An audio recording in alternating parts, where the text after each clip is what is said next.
ba ang Pag-ibig MP2? Sure ka ba nakikita ka dito? Share ko sa inyo yung thoughts ko about Pag-ibig MP2. Watch this video. Mga CC 16 usually talk about personal finance, and for today's topic, pag-usapan natin yung Pag-ibig MP2. Ano ba yung Pag-ibig MP2? So sabi dito, Pag-ibig MP2 is a voluntary savings program offered by the Philippine government through Pag-ibig Fund. It's designed for members who want to save more and earn higher dividends than the regular Pag-ibig savings program. Masisi kung ikaw ay member ng Pag-ibig, pwede kang kumuha nitong Pag-ibig MP2. Let's talk about its key features. Ano nga ba yung pagkakaiba niya sa mga ibang savings account na meron sa Pilipinas? Number one, it says that it's optional and flexible. Number 2, low minimum contribution. For as low as 500 pesos, pwede ka nang makapag-open ng MP2 Pag-ibig Savings. Number 3, high dividend rates.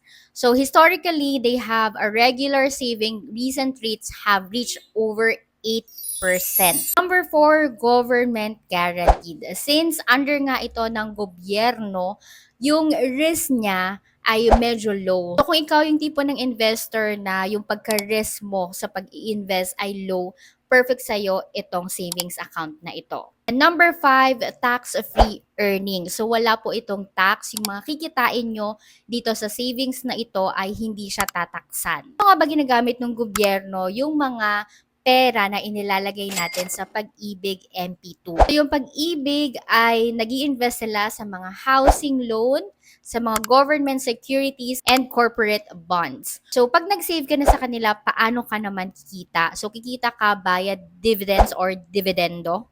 Annually, yung kinikita ng pera mo, kung magkano man yung sinabi ng Pag-ibig na interest rate nila, let's say for example, this year kumita sila ng 8%, so magkakaroon ka ng 8% dividend, tapos iro-roll lang yan up until 5 years. So parang ang nangyayari, nagiging compound interest siya. Yung sinave mo, mag-i-interest siya, tapos mag-interest na mag-i-interest hanggang umabot siya ng 5 years. So ang maturity nitong savings mo ay 5 years. So in case na gusto mo nang kunin lahat ng kinita mo, including yung savings mo, pwede yan after 5 years or pwede mo rin siyang i-roll again. Pero every 5 years siya. Ano mag-enroll? All you have to do is go to Virtual Pag-ibig or hanapin nyo lang sa Google yung Pag-ibig link. If you're looking for a safe, high-yield savings option in the Philippines, Pag-ibig MP2 is a good choice. Like this type of video, don't forget to like and follow for more.